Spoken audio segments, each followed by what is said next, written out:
Whatever is necessary to do, you do it. When somebody needs to be killed, there's no wrong. You do it. And then you move on.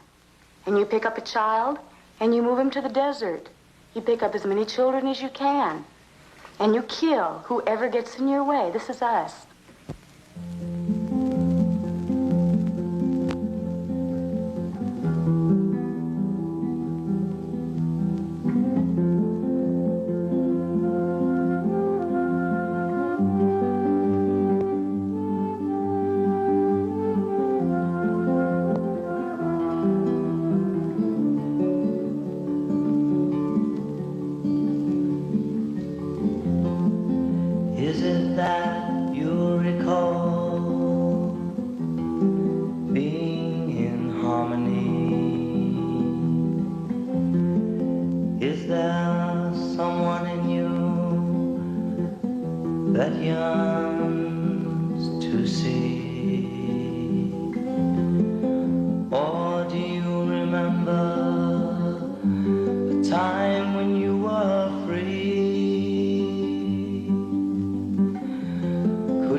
Vincent T. Bugliosi was selected from 450 lawyers to prosecute Charles Manson and his co-defendants. He went far beyond the traditional role of a prosecutor, personally gathering much of the evidence. Colleagues, judges, the press, and even Charles Manson have called Bugliosi a judicial genius. The Tate LaBianca murders were the so-called story on page one, not only here in Los Angeles, but throughout the entire world. It is generally agreed that this case received more publicity than any other trial in American history. The trial was also the most expensive trial in American history, costing the county of Los Angeles $1 million. The trial itself took 9.5 months, the longest murder trial in American history. These 7 incredible murders were perhaps the most savage, bizarre, nightmarish murders in the recorded annals of crime. Sharon Tate's husband, movie director Roman Polanski, could not himself have conceived of a more monstrous, macabre scene of human terror and massacre than that which took place at his own residence in the early morning hours of August the 9th, 1969. Beautiful honey blonde Sharon Tate, 8.5 months pregnant and anxiously awaiting her first baby. That night, she'd pinned up her large dogs because earlier she'd taken in a stray kitten. Her husband, Roman Polanski, was filming in London and not due home until the next day. He'd asked his boyhood chum, powerful Wojciech Frykowski, to stay at the house and look after Sharon. Paul Richard Polanski, a tiny soul who died, never having lived. Abigail Folger, heiress to the vast Folger coffee fortune. She preferred social work in Watts, the black ghetto of Los Angeles, to a jet-set lifestyle. Jay Sebring, a close friend of the Polanskis. He dropped in for the evening. Teenage Stephen Parent, his timing was tragic. He was driving out of the gate as the killers were driving in. The brutality and savagery of the murders were incredible. There was a total of 169 stab wounds, 7 gunshot wounds. Susan Atkins, alias Sadie. Her glee club remembers her as a shy, sensitive girl. Her own baby was only 10 months old when Sadie, a new mother, butchered the expectant Sharon Tate. Leslie Van Houten, alias Lulu, a Girl Scout, an all-A student, homecoming queen. Patricia Krenwinkel, alias Katie, a Bible student, a Sunday school teacher. She planned to become a nun. 6'2" Charles Watson, alias Tex, star of the football and baseball teams, student body president. He was voted most likely to succeed. Linda Kasabian, alias Darling. She drove the killers to the Tate house and witnessed the massacre. Then on the following night, drove the killers to the LaBianca home. 5 months later, Linda Darling Kasabian turned state's evidence and got away with murder. To make the murders even more bizarre, the killers printed the word pig in Sharon Tate's blood on the outside of the front door of the Tate residence, and the words helter-skelter in Lino LaBianca's blood on the refrigerator door. They also printed the words death to pigs and rise in Lino's blood on the living room wall of the LaBianca residence. They also carved the word war on Lino's stomach. Wealthy Lino and Rosemary LaBianca were reading the newspaper account of the terrifying slaughter at the Tate home when the same killers struck again. 6 killers, not just 1, but 6, were involved in the conspiracy and perpetration of these 7 murders. Moreover, the killers turned out to be so incredibly far out and unusual in their lifestyle and philosophy that when their identity became known, they actually upstaged the victims.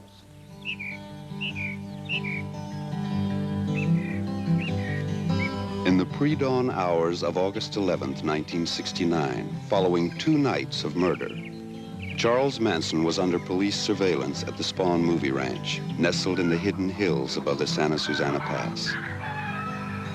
A wealthy car dealer had complained, and the police acted promptly. On August the 16th, over 100 deputies in full combat gear and under air cover raided Manson's compound, charging the Tate LaBianca killers with auto theft.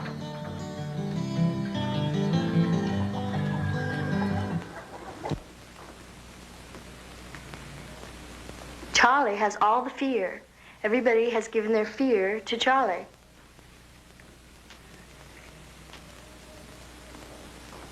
You have to make love with it. You have to know it. You have to know every part of it. And to know you know it is to know it, so that you could pick it up any second and shoot.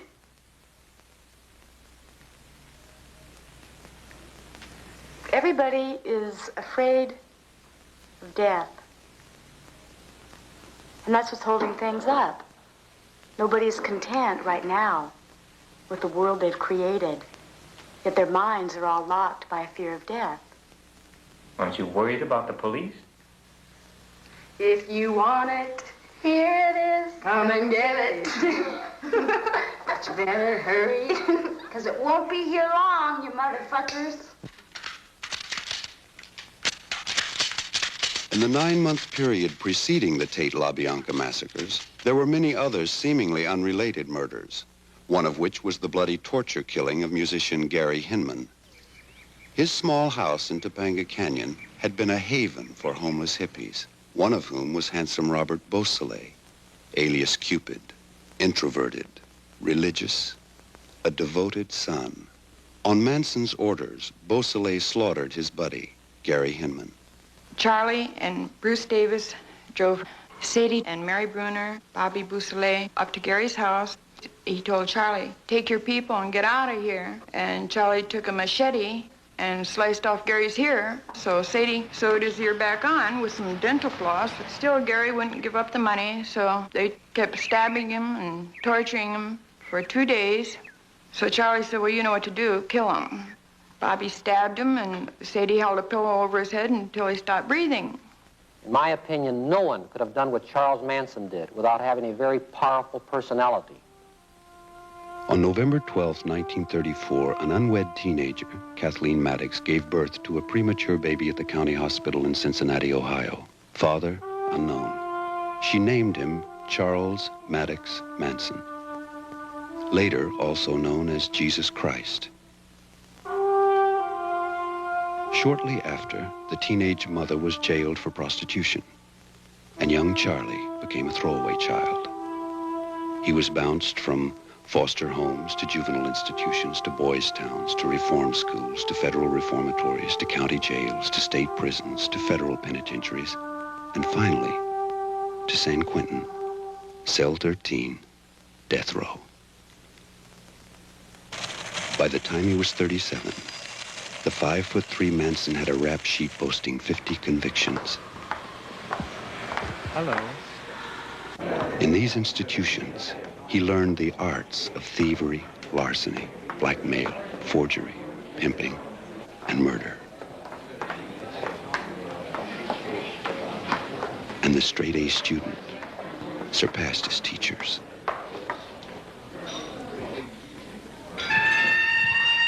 The 60s marked the great black uprisings. The black prisoners, with their newly found dignity, openly boasted to Charlie of an impending revolution where Whitey would no longer run things. The prison walls around Charlie reverberated with rumors of heavy arms caches, of Black Panther supremacy, and Charlie's helter-skelter began to take shape. In March of 1967, he was released from Terminal Island Prison in Los Angeles, assessed the hippie movement, then headed for Haight-Ashbury in San Francisco, where the flower children were beginning to wilt. He invaded the hippie scene, a Venus flytrap among the flowers. Paul Watkins, a true flower child, a musician. At 16, he was lured into the family by Charlie's women and drugs. But when murder became their lifestyle, he fled the pack. He's among those the family vow to kill. The hippie movement, when it started, was the most beautiful thing that I had ever seen. People walking up and down the streets, throwing flowers and kissing each other and hugging each other and taking their shirts off and giving each other shirts and smiling at each other and making love with each other all in the streets and in the park. And I could see music and everything in it. And I hurried up and took off. And death has no place in this. Death is the other way. We're going to life, man. This whole thing that we're into is life. Manson's principal motive for ordering the 7 Tate LaBianca murders was his fanatical obsession with helter-skelter, a term he borrowed from the English musical recording group the Beatles. Manson was an avid follower of the Beatles and believed that they were prophets speaking to him through the lyrics of their songs. And everything that everything was for was always for fucking. That's what everything was for. If we weren't doing that, we was leading up to it. And if we weren't leading up to it, we was doing that.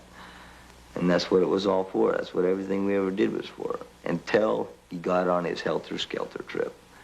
And then it seemed to change. What Manson was seeking to do by these murders was to ignite helter-skelter, that is, start the black-white war by making it look like black people had murdered these 7 Caucasian victims. In his warped mind, he thought this would cause the white community to turn against the black community and ultimately lead to a black-white civil war, a war which Manson foresaw the black man as winning. Manson envisioned that black people, once they destroyed the white race and assumed the reins of power, would be unable to handle the reins of power because of inexperience, and would therefore have to turn over the reins to those white people who had survived helter-skelter. So in Manson's warped, twisted mind, his family, and particularly he, of course, would be the ultimate beneficiaries of a black-white war. When we were selling together, we used to lay in bed at night and talk about what we were going to do when we got out, because we were both doing 10 years, and that's a long time, so you don't have anything else to do at night except talk about the future. Everybody seemed to think Charlie was just kind of a guy to have around to make fun of and to just use. He's hard for me to talk about because he's so many things to me. Like, he opened me up. Like, I was living with my dog in an apartment and having just a real go to work, go home, go shopping, go to work, go home, go to the movie, go to bed, go shopping. You know, it was so routine. It was really a drag, and it was getting to me. And then Bowie came in, and I just dropped it, you know, whatever was happening, and took off. Maria Teresa Bruner, alias Mother Mary, a college graduate and a librarian at the University of California. She was the first girl Manson collected and the mother of his son, Pooh Bear. She turned state's evidence in the gruesome Hinman slaying, was granted immunity, then on Manson's orders repudiated her testimony. She's currently on trial for perjury, armed robbery, and attempted murder. On the nights of the Tate LaBianca massacres, Manson assigned new member Linda Kasabian to drive the killers because she had the only valid driver's license, besides Mary Bruner, who was in jail on those nights. Sandy Good, in jail with Mary on those nights, recalls them. Mary and I were in jail the night of the murders, and we picked up the paper, and Mary says, "Right on." And I said, "Wow, I guess they did it." He just brought it out. Just brought out all the stuff that I was sticking in a slot, you know. And that's how he is with most people, and that's why he's in jail. I had this conception of Charlie as being like not a leader. He wasn't a leader. He was always a follower, or at least he always conveyed that impression. I always felt that he was good. Like he was on what they call the pay me no mind list. That's the kind of list that everybody thinks you're crazy, but you're a harmless nut, so nobody bothers you. You know, they'd say, "Oh, Charlie, get out of here, you know. Take your act somewhere else." You know, you could walk up and tell them, you know, "Fuck you, punk." Well, I got into the family. First of all, I used to watch the black bus go up and down Topanga Canyon Boulevard. Charlie had this big black bus with a little box on top that used to tilt over to the side a little bit, so it looked like a little black guy with a top hat on. And I saw this bus going down the canyon with this wild guy driving it, who turned out to be Charlie. And some girls picked me up hitchhiking, who turned out to be some of Charlie's girls.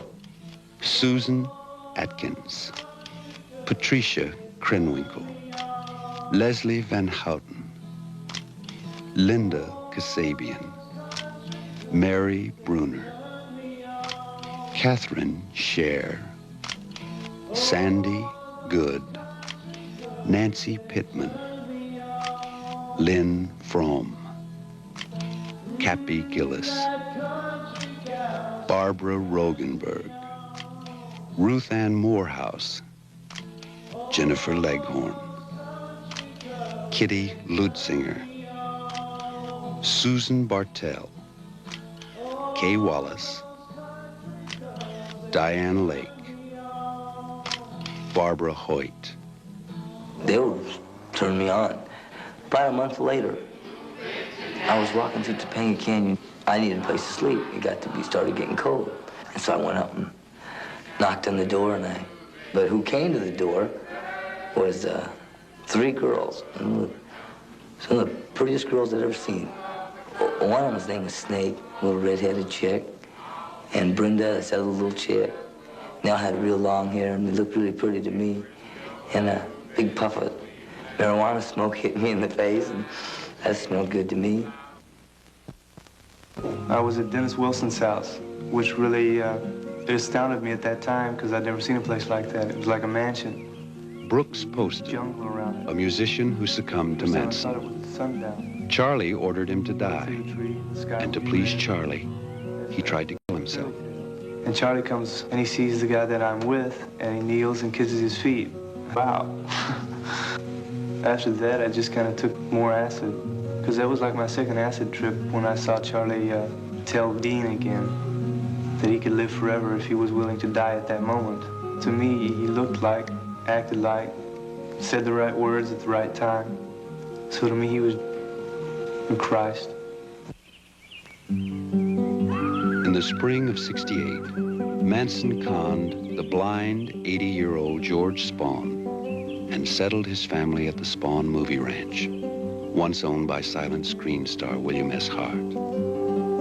They lived in the ramshackled, broken-down movie sets, panhandled, hustled, stole, shoveled manure, and ate garbage. But the obvious discomforts of life with Charlie were far more desirable to these runaways than their parents' comfortable homes. Happiness is yours.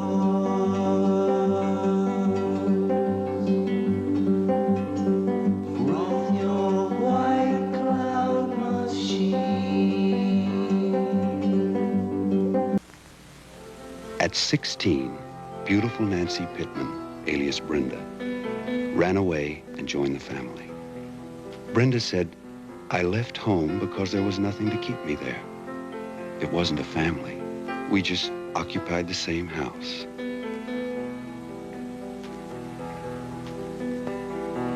The first day I went in the garbage run, Charlie said, take some clean clothes because you'll get dirty in the can, and go do a garbage run. And I went down to the market.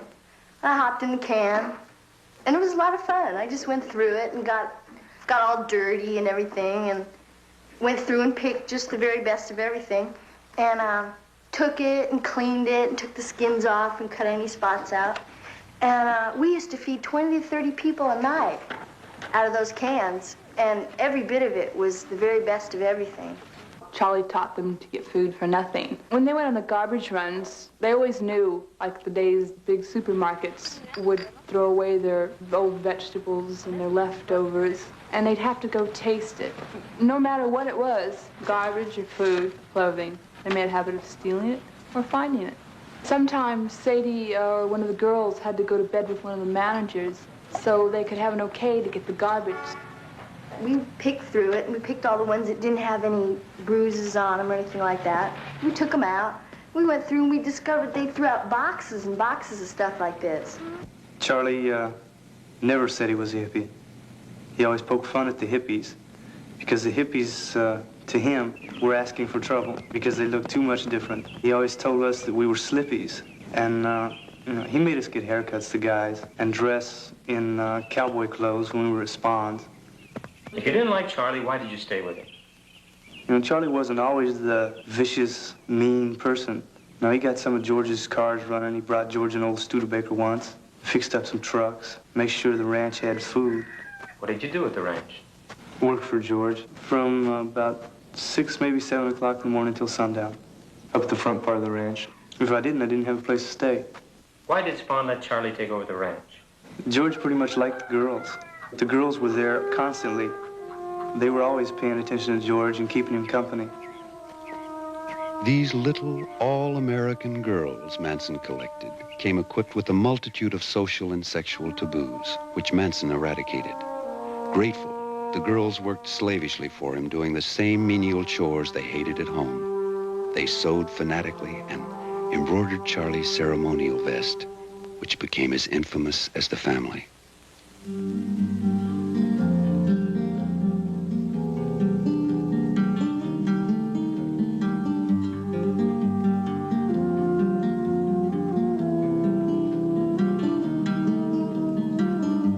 Said you're a young girl and you don't know right from wrong.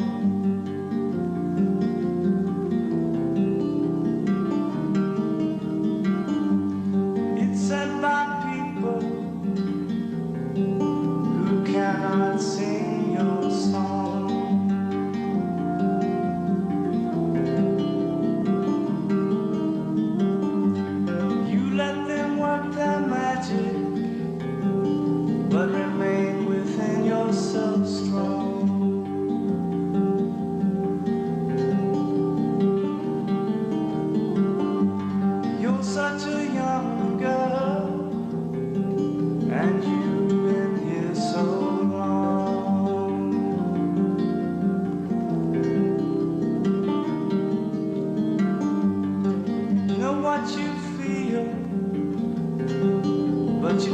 say what you see.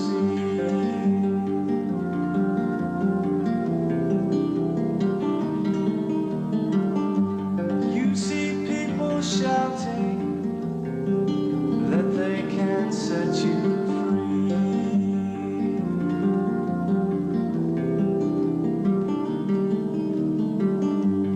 No, it's that change they're seeing, and you let them be.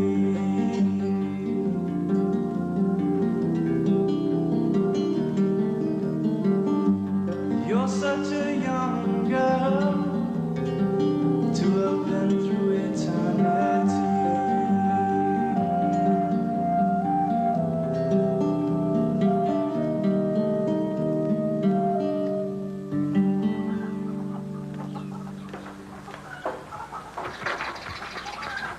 This is Charles Vest. We watched him look at it and feel it and wear it. And he's the only one that can wear it. It's about 4 or 5 years of almost continuous stitching. It's our story. There's about 15 girls that worked on that vest. At the time that we all shaved our heads, we cut it first, and we cut off all the locks and wove them together and sewed them onto a collar. Sue's hair's on it, my hair's on it, Sadie's is on there, Leslie's and Katie's, Mary's and Capistrano. Bordering on the cannibalistic, they recorded on the vest their customs, ceremonies, killings, and the numerous births. All babies were delivered by the family because doctors were barred by Manson. He said, doctors are only good for curing the clap. The way they deliver babies in hospitals, the only way it's handy for is for the doctor. Because the mother is in a bad position for herself, and the child is in a bad position, he has to struggle too much to get out. When I had my baby, I was sitting up, and he fell out, and he came out backwards, and he came out perfect, plop, and someone caught him. She just came in, she was out riding a horse, and she came in and said, I'm gonna have my baby now. There wasn't any need for all the things that the doctors have invented in the last 100 to 200 years, when women were having babies for 1,000,000 years, or ever how many there have been. And the contractions got very close, and the girls all picked her up and suspended her in the air. It's beautiful experience when you can lay back or sit up or do whatever and have your own kid. Charlie got more and more nervous, and he took a razor blade and he slit a little hole there where it'd be a bigger hole for him to come out of. And it was a family affair. It was party. On one of the contractions, he just looped out. Well, after he came out, Snake reached over and bit off the umbilical cord, took a guitar string and tied it so it wouldn't bleed all over the place. And babies became an obsession with the family. Manson ordered the girls to get pregnant, and the guys obliged. These children were denied nothing. They smoked pot, dropped acid, and participated in the family orgies.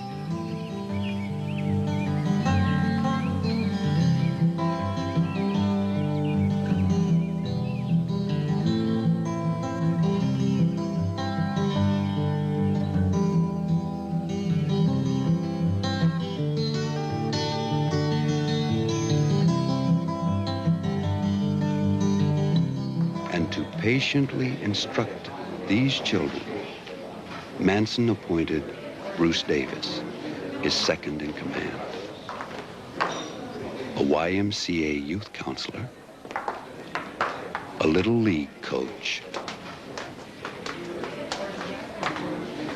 a convicted double murderer. It's only a game we play, question answer. To have something to do, to cause an effect, to make a change, to make something go. Help is something that we all want to do. Everyone wants to help, man. I want to help. You want to help? He wants to help. The cameraman wants to help. Jack, everybody wants to help. But they've always been told, well, you can help by doing this, or you can help by doing that. And they said, what's help? And they said, well, help them, you know. But everybody who has ever tried to help them has betrayed them. And they're reactive behind being betrayed. They go crazy. Somebody says help, and they say, ugh, my God. Having surrendered on Manson's orders, Davis is serving a life sentence for the murders of Gary Hinman and Donald Shorty Shea. To do what he did, Manson effectively utilized LSD, sex, all types of perversion. Well, all the time I lived with Charlie, all we ever did amounted to smoking grass, taking acid, and making love as much as we could. The most insane trip that we ever had together with the family is we always called it the freak out. And we took two little teeny white tablets of LSD, and when we came on, we got so flipped out and so far out of control that Charlie just put on his clothes and went running out. He went running down the road. And then everybody just went stark raving mad. I mean, just completely crazy. Arms and legs flying in every direction and people screaming, Charlie, Charlie. And then I go, Charlie? What in the hell's Charlie? When we got out to the lake, I started coming on to acid. Lynn was there, 5 girls and Charlie, and the whole bus took on the shape of a harem tent. And like I was a sheik, and I had all these women around me, and then I would look into this girl's face, and it would break up into little pieces and change into another face. And then I got up, I got real, like, panicked. Opened the door, and I said, Charlie, and he turned around, and he looked just like the devil. And I said, man, we're in hell. And he says, yeah, ain't it groovy? All the guys had to get over all their homosexual things by doing everything that you could possibly think of doing with guys. And all the girls had to do everything they could possibly think of doing with girls. Any kind of combination that you could possibly think of. And all the virgins had to be fucked right off the bat, is, you know, in super ways, and they would just completely flip out. When Sherry came with the family, she was virgin and she was scared. She was scared stiff. She was like, her first real big experience with the family, she was on acid, or mescaline. We all took mescaline. And she flipped plumb out on that trip. It was a little bit after the freak out, and she flipped completely out, and she'd get all uptight and scared, and she'd fight, and she's fighting and fighting, and then she'd hold down, and then she'd go, and then she'd realize what was happening to her again, and she'd get all uptight, and she'd fight, and Charlie, he just sat over in the corner and kind of conducted the operation. Like, I was pretty friendly with the people at the stables. From horseback riding at the Spawn Ranch, Randy asked me, did I want to go get stoned? And so I said, yeah. So he took me over to the house and introduced me to everybody. And we sat around and got stoned, you know, and everybody was bawling. And so I met up with Charlie at that time. And Charlie and I had sex. And I felt it. He was a pretty sadistic kind of a character. He, like, bit people, you know, and he was kind of cold and cruel, you know, and selfish.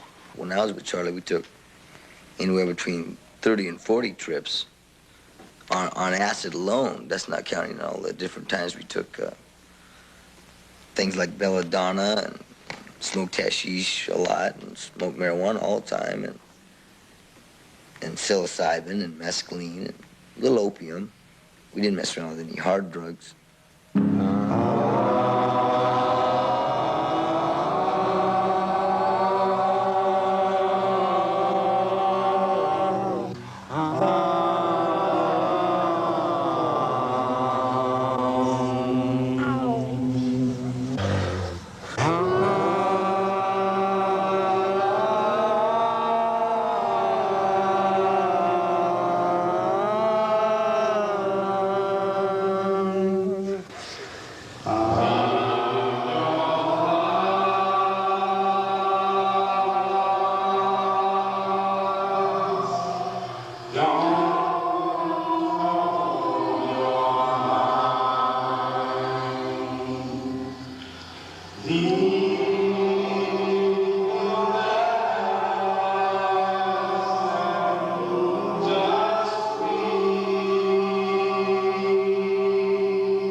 With the global manhunt for the killers in its 4th month, Susan Atkins confessed to her first cellmate, Nancy Jordan. But Nancy kept silent, explaining, in jail, if you don't want your throat slit, don't snitch. Teenaged Corey Hurst was arrested for a minor offense, possessing a marijuana joint, and placed in the same cell with Susan Atkins, a confessed murderess. A misdemeanor put Sharon Rossberg in the same cell with the Manson girls. She said Sadie was so far out, even the Bull Dykes wouldn't mess with her.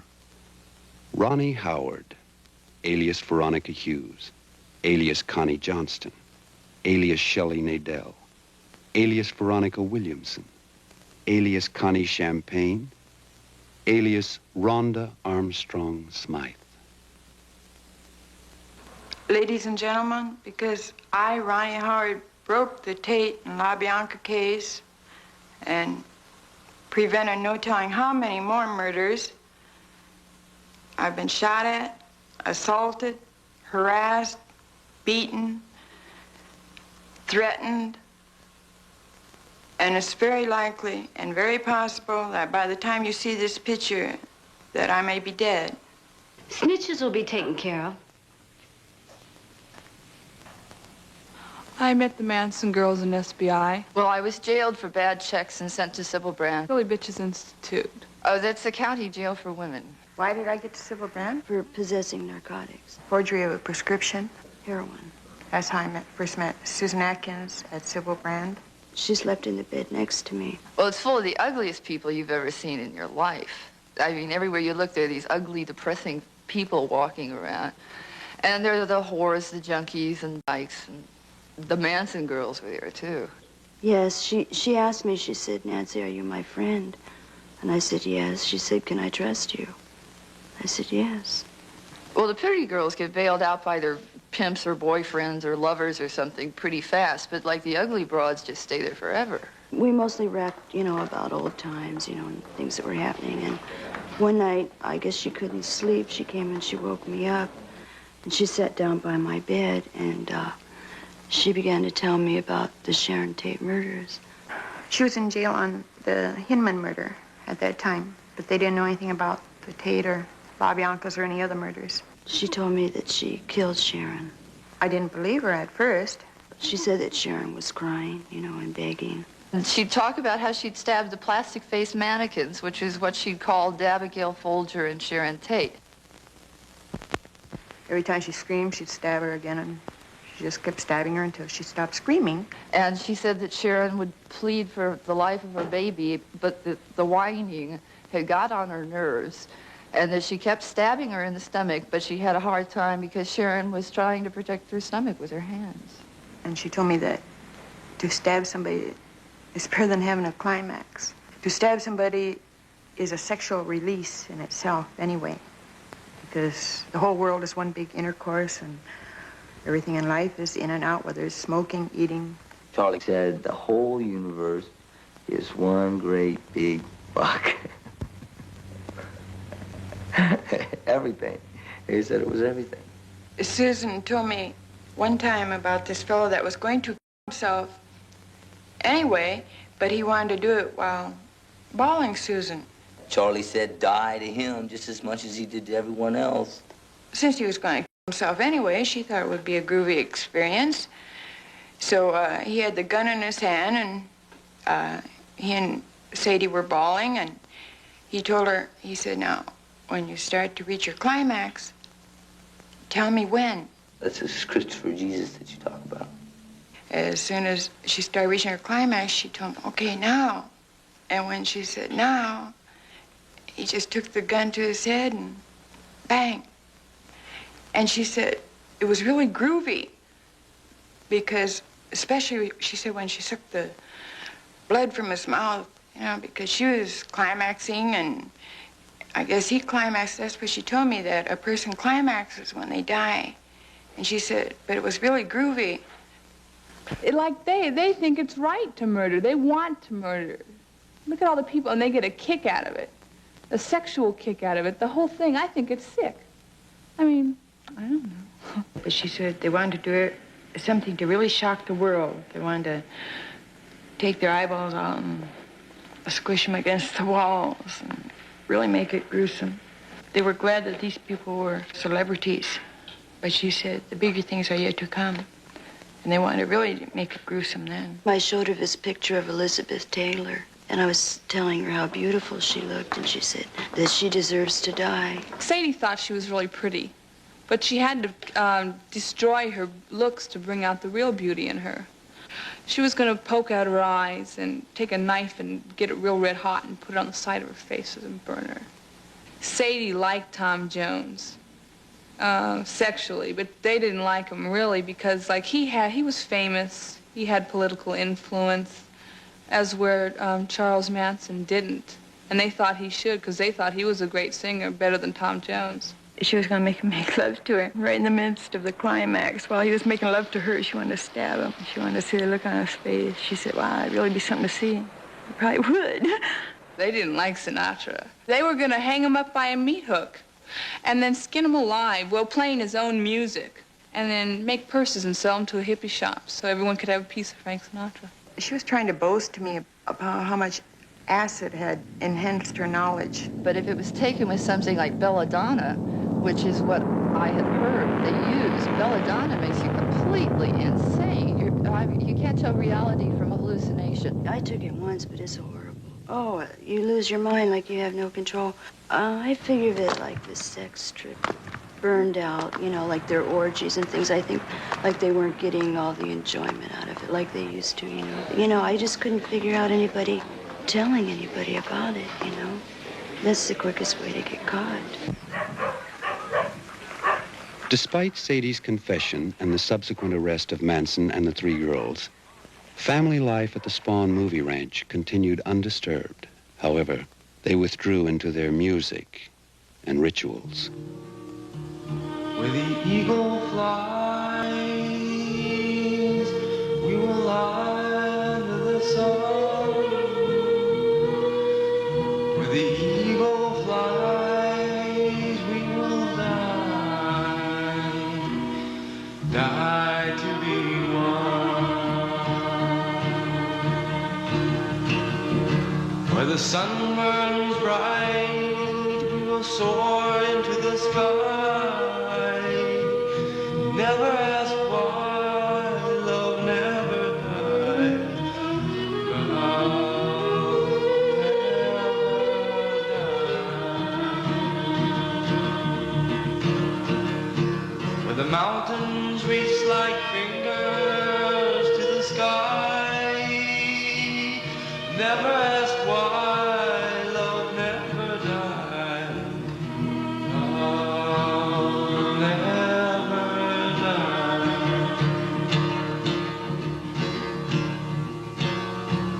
Night so dark, the wind so cold.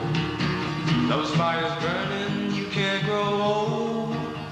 Just a playing with a poison one. Sunning yourself with the devil's sun.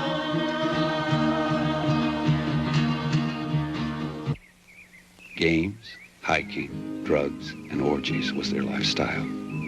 An adolescent's paradise, no responsibilities, no decision-making. All it, no ego. They sang together, loved together, and killed together. Togetherness.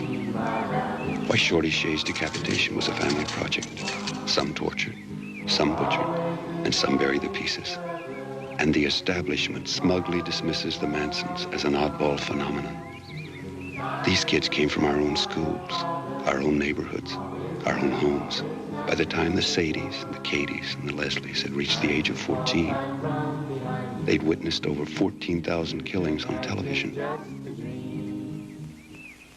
We are what you have made us. We were brought up on your TV.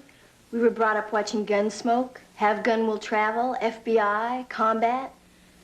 Combat was my favorite show. I never missed Combat. I always watched Combat because the guy that was the lead in Combat was my hero. You know, he was a big, strong dude, and he shot 40 or 50 people in each show, but he was still the hero. You know, he was still the beautiful dude that was doing it for some kind of cause, which they never told us. And I'd wake up every morning, you know, early in the morning before anybody was up, and I'd turn on the cartoons.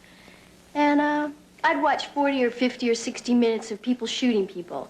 They'd make it exciting, you know, they'd be on stagecoaches or with whips or whatever, you know, Snidely Whiplash, and they'd make them, you know, characters that would catch the kids' attention. And this guy you were looking to for, you know, entertainment or whatever you want to call it, was killing all through the show. Every show we ever watched was all killing, all those old-time gangster movies where, you know, it was all exciting. They were in the cars with the low hats on and they were cruising and they were shooting out the windows, or, you know, it was all exciting. And we are what you made us. Exactly. So what's the big deal? 5 or 6 people get killed and you all freak out and put it on us, and we're just reflecting you back at yourselves. Charlie is you. He reflects you. He's a your mirror. reflection. If you're guilty, then he reflects guilt back at you. Because we're all guilty of the whole thing. Manson has frequently said that he is merely a reflection of what other people want to see in him. If a new girl joining the family were seeking a Christ figure, he would be her Christ. I've been laying up here paying for your sins for 2,000 years. Yeah, he is God. And that's why they're hanging him. That's why they're killing him. That's what they want to kill, is God. That's what the preacher wants to kill when he wears his black robes and stuff. That's what the judge sits up there in his black robe and orders to death. He said that he'd been hanging on the cross. You know, like 2,000 years ago, he'd hung on the cross and died for everyone's sins, and it didn't do a fucking bit of good. So now he's up again. He was talking about killing my ex-wife, and I told him, well, Charlie, I don't believe in killing. And he said, well, I can give life, so I can take life. He says, I've died on the cross. Yeah, I believed he was Christ. In other words, Christ is love. Now, Charlie is love. That makes him and Christ one. So even if they execute him, he's still one. He's got to where he's going. And if they set him free, he's won. Either way, he's winning out. He's already died once for the whole world on a cross. In other words, you can't kill a man twice. The thought of justice as being Jesus Christ dying on the cross is nearing completion. Jesus Christ died with a heart on. He died with a beautiful smile on his face because it's a total climax to die. It's all music, all sound, all beauty, all color, all at once. We talk this way and people say they're deluded. We've seen what's possible. We've seen Charlie do things that no human being has ever done, or no human being has revealed that he could do these things. No, we've seen miracles. We know that anything's possible. Because he's a spark. He's a light. We've seen him do, you know, what people call supernatural things. We saw him bring a bird back to life.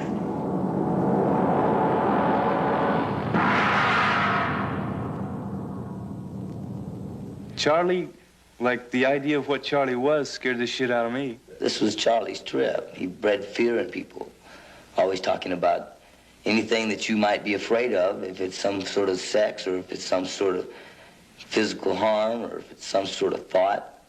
Whatever he could find that you would fear, he would play on.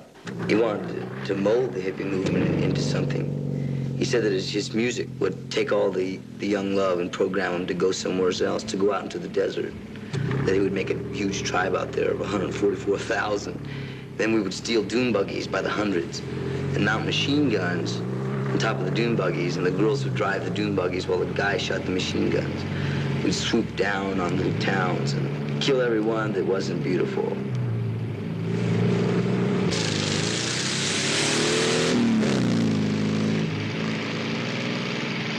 The revolution is waiting for a spark. Everybody's ready. Everybody's got their guns together.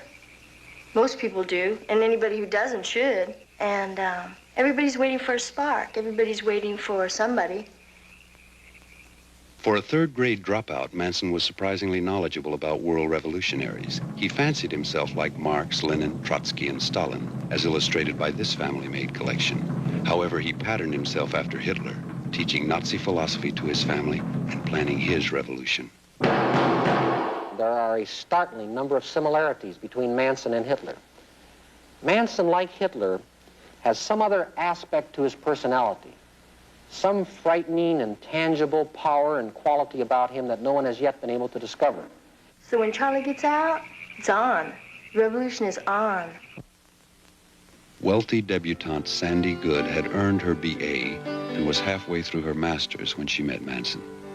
In and out of jail frequently, she remains fiercely and dangerously loyal to Manson and his revolution. She stated, "The establishment won't let us live until we learn how to die." And if you're not dead now, you better be dead. It'll be the worst hell on earth. It'll make Nazi Germany look like a picnic. And they know what's going to happen. They know. Lynn Frome, alias Squeaky, a typical suburbia USA child raised on kites, roller skates, and dancing lessons. She majored in psychology and aspired to be a social worker. She was the second girl Charlie collected, and his favorite. Squeaky says, every girl should have a daddy, just like Charlie. You have to take whatever comes to you. You have to be ready right now, right here, right now. It's just like that. And that's exactly where we're at all the time. And one time, Charlie decided what it amounted to for me to go through my changes was that I had to die. Squeaky's coming up and she's telling me that her love wouldn't think anything about eliminating me. And love is infinitely strong and infinitely mad. It's erratic and crazy, crazy. It's soul. That's what soul is. It's this guy. Because it don't take much, and we're right animal. And as ferocious as we need to be, as electric, as snaky, just like this guy, as quick. We are animals. We are. All right. This is beautiful. Okay. We'll be able to... You have to have this thing to where it just slides right out with your own motion. And you have to know every bit of it. You have to know it from the point all the way down to the handle, which feels good in your hand, which is comfortable. You know, sitting on the corner, we can't take out these knives all the time. Crisp in the dark. Death was Charlie's trip. Charlie said that everything was death, and that death was life, and that death was all, and that death was this, and that death was that, and that death, die, motherfucker, die. Everything was death. Whenever we need to, we do. We respond. We respond with our knives. We respond with whatever we have. It feels good. It feels good to be ready to face death and love it. Like Death Valley is not what people picture it to be at all. All they've heard about is a real hot, low valley that no one can live in. You know, just the name itself is death. Catherine Scher, whom Manson named Gypsy because of her wild, tempestuous nature. A university graduate, majoring in music, and daughter of a prominent psychologist, Gypsy displayed an exceptional talent in oratory. And because of her persuasive articulation, she became Manson's prime salesman, recruiting such infamous members as Robert Beausoleil and Linda Kasabian. We're going to the desert. Money won't mean anything. There won't be wives. It'll be one man and one woman moving together, mowing down anything in their path, all headed towards Death Valley. To Manson, Death Valley was a utopia, miles from civilization and the watchful eye of the police and parents. He settled his family into a strict Spartan lifestyle, training, drilling, and teaching them that crime thrives in the American system.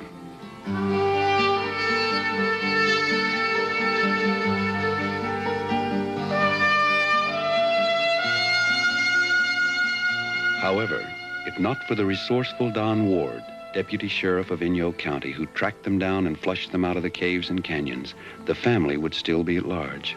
Manson attempted to murder the sheriff twice. Charlie did control most of these people. People in the family that I've talked to were definitely under his control. Through suggestion, through mysticism, hypnosis, if you want to call it. I think there's a lot of people involved in that family that probably would not be capable of murder without Charlie. Brooks had told me that Charlie had told him that if he was going to stay in the family, that he wanted him to go to Shoshone and kill the sheriff. Given enough time, I think he's like anybody else in the family. He may have done it. If I had still been in the family and hadn't gotten out, I'd be in jail now for murder. Considering all the changes that we went through with Charlie, and the fact that we both gave ourselves up completely for Charlie. I mean, we did anything, gave up our thoughts, our bodies, our whole lives. I went out and stole cars for him. I went out and go out and get girls for him. Went out and got dope for him. I'd do anything and just got completely entrenched in his world. And looking at that, it's really beautiful that we're so free and alive now.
Several shades of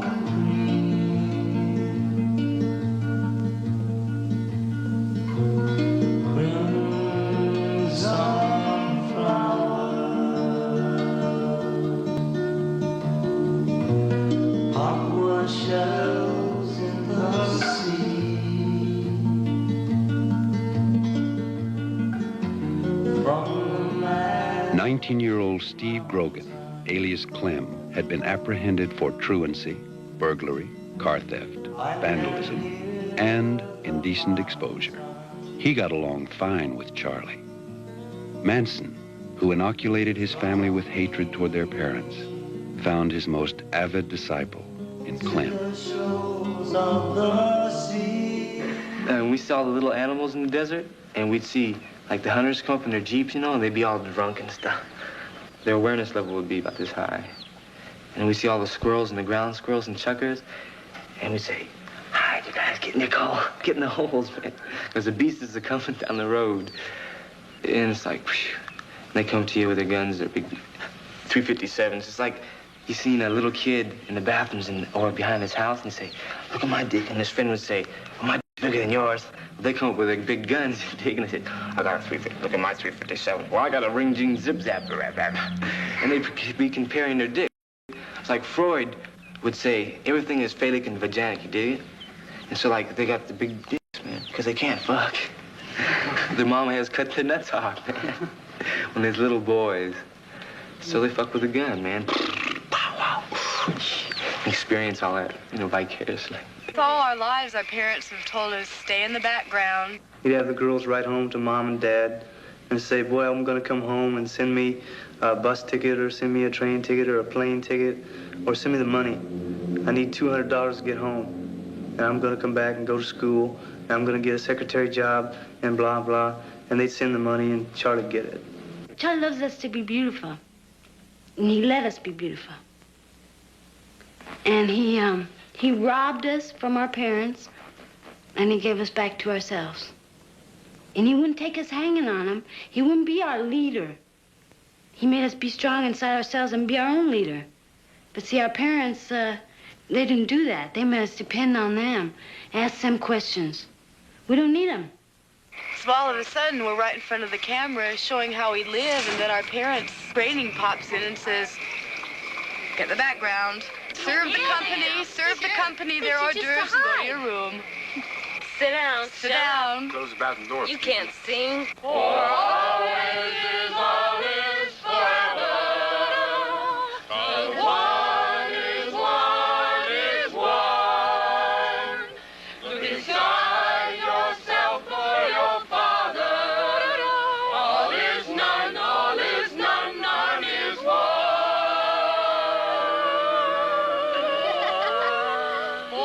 If you're too bright, then they can't take it. They can't take you being too bright because they want to be bright. Yeah, every girl ought to have a daddy like Charlie. Should, deserves to have a daddy like Charlie. When I was a deer, I came to you in the forest. I saw a man as God. That's your rightful order. I came to you with all the love of my heart, for I was for you. And you slaughtered me. So therefore I had to hide. Hide myself or you would kill me. You did? That's why the kids hide, man. Because they come out and the parents tell them, shut up, get back in yourself. Don't be too bright because then we have to judge ourselves. And we're not as bright as you and happy. And then we got all our guilt to balance out. It makes us look at ourselves. Clem played the idiot so well that Superior Judge James Coates reduced his sentence to life imprisonment, stating, it's clear Grogan functions barely above the animal level.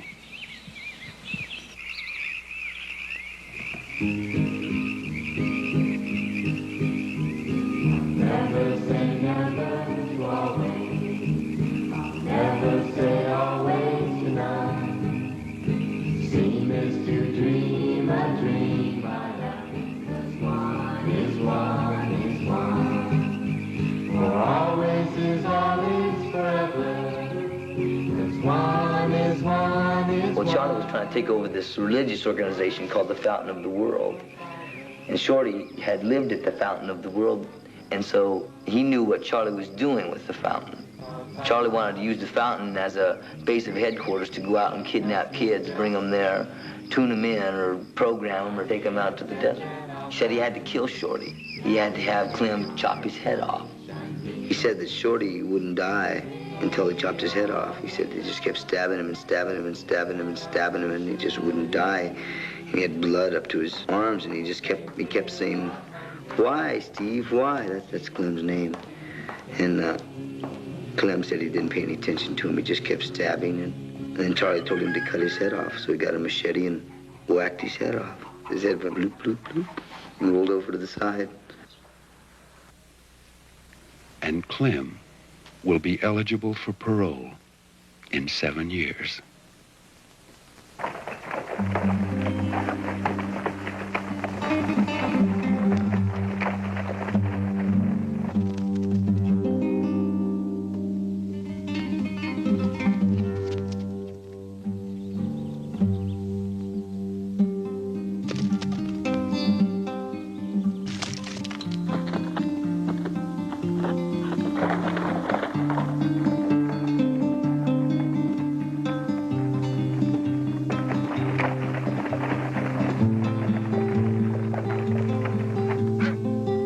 Now that he was found guilty, how do you feel about Charlie?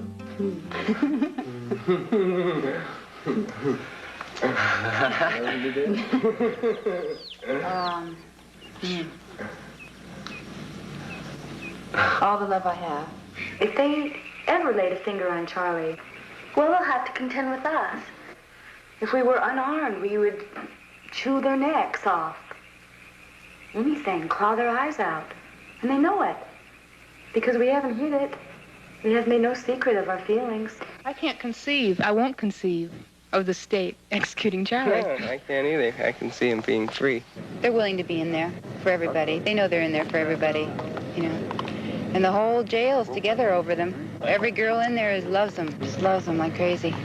We were scared of him. Besides, nobody likes a baby killer. Not in jail, anyway. Maybe we'll all have to go in to get out. Maybe all of us will just go in, knock on the door and say, me. Sadie's an open hole. She's very open. She's given up completely, you know, to, you know, whatever, you know. Like she sees the gas chamber facing her, but, you know, she don't care. And that's what people can't understand, that she don't care. She's giving up her life for all the young people to be free. How about Mary Bruner? She felt she was getting out, you know. She's just out for a while. I mean, we're all in jail, you know. So she's out for a while, and it feels nice, you know. But she knows she's still in jail. As long as Bobby's in jail, she's in jail, you know. As long as any one of us is in jail, we're all in jail, you know. I'm just walking around out here, but I'm in there. I'm in there with all those people. I'm in there with every young person that should be free. And I'm in the Hall of Justice with Charlie. And I'm in death row with Bobby. Because you might see different bodies, but we're all one mind, one spirit. And wherever we are, none of us will be free until every single one of us is out, you know. And I might as well just be in jail. If I thought I could do better in jail, I'd just walk right in right now. The truth has not been in your courtrooms. Never has been in your courtrooms. All you have is confusion in your courtroom. Why do I have to stand and take the blame for your sins again? I spent my life in jail, paying for you, so that you could ride your bicycles, have your birthday parties, have what you'd call a life. You know, I never had a life. I don't even know what life is, you know. I go to the desert. I'm not even allowed to live in your desert. I'm no good for anything except to be used as your scapegoat. I'm used every day of my life. I've been used. When I haven't been used and I have been on the street, I've been chased, run, harassed, pushed, kicked. My ribs have been broken, you know. The same man that gives you a traffic ticket is the same guy that knocks my brains out. He figures just because he is the man, he can get away with it because nobody's going to say anything. My daddy's not a congressman, a doctor, or a lawyer. He was in jail for about 23 years in an incubator. He was just born into this world about 4 years ago. He's not in there because he has to be. He doesn't have to be in the Hall of Justice. No one is keeping him at the Hall of Justice. No one is keeping him in that court. If he wanted to, he could be sneaky enough to walk out of that jail. Don't you want me to make you? It's coming down fast, but don't let it break you. Tell me the answer. You may be a lover, but you ain't no dancer. Look out, helter-skelter. Helter-skelter. He's been in jail every 3 weeks since he's been out of jail, and that's why we were hiding for so long. Now, throwing us in jail is nothing. We'll die for each other before you can separate us. I'm ready to die for Charlie. He's ready to die for me. He has died for me. It's like those girls in the corner have got more faith than this whole country's got. Perhaps because of the massive press and news coverage, Manson quickly became a martyr to the youth. Young people were interviewed in major cities before, during, and after the trial. I think he's a great person. Yes, and I love him dearly. I think he's darling. I think he's okay myself. I don't think he did it. I think it was inspired by the devil. Well, I don't think he's right in what he did. I think he's cool. Oh, I think he's a cool dude. Carlos Manson es el producto de la sociedad americana. Es un loco, un maniático, un asesino, un anglosajón. Charles Manson, il est complètement fou. Il est comme tous les Américains. These novelties and posters quickly flooded the head shops and sold out. In a bid for even more publicity, he carved an X on his forehead, shaved his head, then arrogantly altered the X into a blatant swastika. His robot-like family followed suit, and the hippie community, which had swallowed the Manson martyrdom, now vomited him up, back to the establishment. However, the press and the news media obliged again with headline coverage. And while Charlie watched from his cell, his girls sat vigil on the corner below, and Broadway and Temple became the major tourist attraction in Los Angeles. Runaways gravitated to the corner, and Charlie's family grew.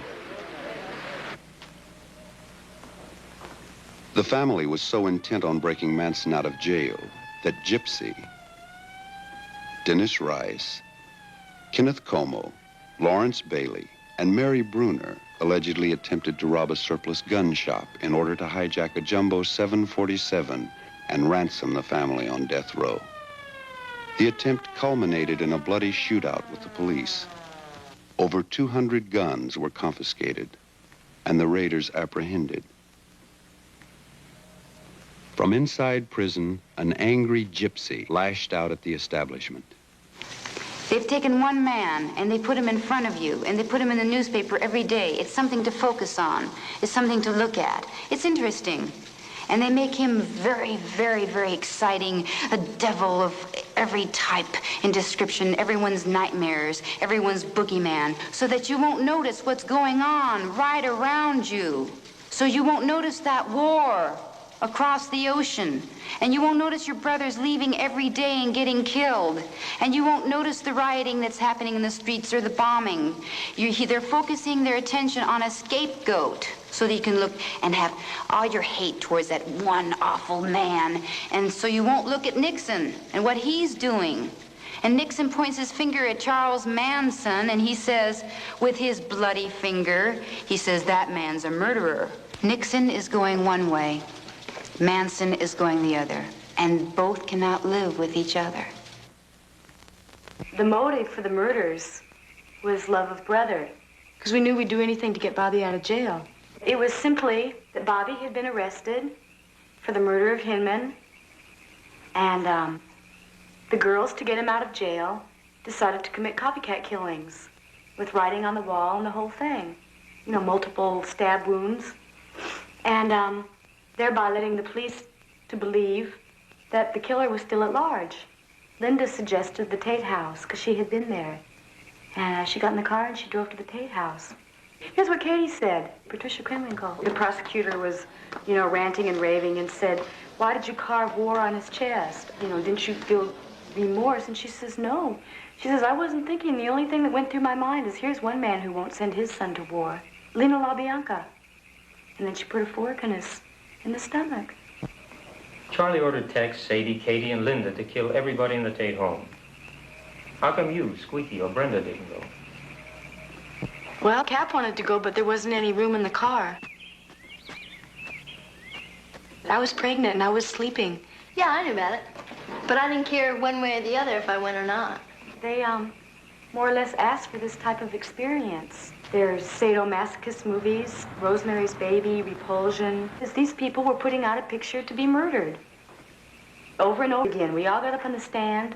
The three girls confessed, and very straightforwardly they laid down why and how they committed the murders. And we all got up and we said, you know, we knew. So it was a soul move. Nobody really talked about it. There's something, you know, it was really nothing to talk about. I remember Katie telling me about it, and I went through a change, and then I realized I had the baby. 1 million babies die, and 1 million babies are born. But Sharon Tate's baby died. Yours didn't. Mm-hmm. Mm-hmm. Anybody can kill anyone. Did I know at the time? Yeah. How did you feel about Sharon Tate's baby? Not one way or the other. In other words, I knew that it was all perfect. Sure. As perfection is. In other words, I had a brother once who went to war, and it's the same love, and got shot and got killed, just like that, for nothing. It's the same thing, exactly. Love is being killed every day. Every single day, love is being killed out in the battlefields. And that was the motive, love of brother. We know Charlie would give his life for brother. But Manson never intended to give up his life for any of them. Charlie tried to beat the rap. And the girls loved Bobby enough to do this. They were willing to die as they took these people's lives. They were willing to give their lives, which they're doing right now. They're on death row. Playing the role of the oppressed revolutionary, Manson attracted other revolutionaries. Jerry Rubin, one of the Chicago Seven, requested and was granted an interview with Manson. They spent hours airing their ideologies. We are sneaking in the county jail, looking under the door to see if the man is there. Sneaking like little children out of town. Sneaking all around the courthouse. Sneaking in and out of the ventilators, sneaking everywhere. Everything is sneaky up around Sneakyville. Everything we have to do is to get to the truth has to be sneaky. It seems a shame to sneak to get to the truth, to make the truth such an evil, dirty, old, nasty thing. You gotta sneak to get to the truth. The truth is condemned. The truth is in the gas chamber. The truth has been in your stockyards, your slaughterhouses. The truth has been in your reservations, building your railroads, emptying your garbage. The truth is in your ghettos, in your jails, in your young love, not in your courts or your Congress, where the old sit judgment on the young. What the hell do the old know about the young? They put a picture of old George on the dollar and tell you that he's your father, worship him. Look at the madness that goes on. You can't prove anything that happened yesterday. Now is the only thing that's real. You can try to prove that Columbus sailed on an ocean, but it's not the same ocean. It's a different ocean. It's a different world. Every day, every reality is a new reality. Every new reality is a new horizon, a brand new experience of living. I got a note last night from a friend of mine. He writes in this note that he's afraid of what he might have to do in order to save his reality, as I saved mine. You can't prove anything. There's nothing to prove. Every man judges himself. He knows what he is. You know what you are as I know what I am. We all know what we are. Nobody can stand in judgment. They can play like they're standing in judgment. They can play like they stand in judgment and take you off and control the masses with your human body. And they can lock you up in penitentiaries and cages and put you on crosses as they did in the past. But it doesn't amount to anything. What they're doing is they're only persecuting a reflection of themselves. They're persecuting what they can't stand to look at in themselves. The truth. They can't stand to look at the truth in themselves. They persecute themselves. They're butchering themselves every time they go on the freeway. They hate themselves. Look at the signs. Stop. Go. Turn here. Turn there. You can't do this. You can't do that. You can't. You can't. You can't. This is illegal. That's illegal. Everything's illegal. The police used to watch over the people. Now they're watching the people. The president doesn't represent the people. He should be on the roadside picking up his children, but he isn't. He's in the White House sending them off to war. And you're saying I have to pay for this again? And again and again, I've got to pay for your sins. How many times have I got to pay for your sins? I'm getting tired. I'm getting tired. The people you call my family were people that you didn't want, children that were alongside the road that their parents had kicked out. So I took them to my garbage dump and fed them and taught them that in love there's no wrong. Everything they've done for love of brother. I lived with Charlie for 1 year straight and on and off for 2 years. I know Charlie. I know him inside and out. I became Charlie. Everything I was Charlie. There was nothing left of me anymore. And all the people that are in there's nothing left of them anymore. They're all Charlie too. He confided in me about killing people, about how groovy it was to stick a knife in somebody and turn it sideways, and about how groovy it was to lob off some guy's head and watch it go rolling, and how warm and groovy the blood was as it squirted all over the place, and how far out it was to take a gun and blast some guy in the stomach, about how far out it would be to go into a house and cut the out of women and cut the dicks off of little boys and stick them in their mothers' mouths and wipe blood all over the place and smash bodies into things and just have pools of blood everywhere. Because he said there was no death. He said death was love. Charlie had no idea what love was. Charlie was so far from love, it wasn't even funny. But when I was in there, I thought it was love. I didn't know. How was I supposed to? I had never seen love in my whole life. And here's some guy saying, love, love, peace, beauty. And at your back door, he's telling you the kill is all right. The death is just the most beautiful trip in the world. And the killing is a fantastic thing. Life is life. And the only way you get to life is through life, not through death. The Manson family is now serving a combined sentence of 321 years.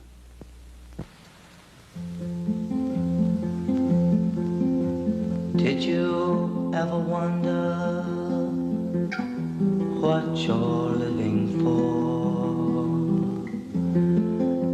And is there anything of which you are sure? Have you ever asked yourself, is there more? Are there other worlds to explore?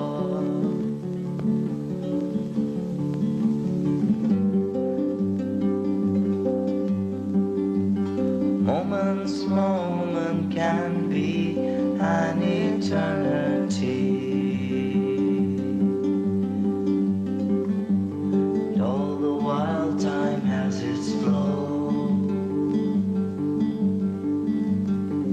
How many lifetimes can you have in infinity? It's all there for us to know.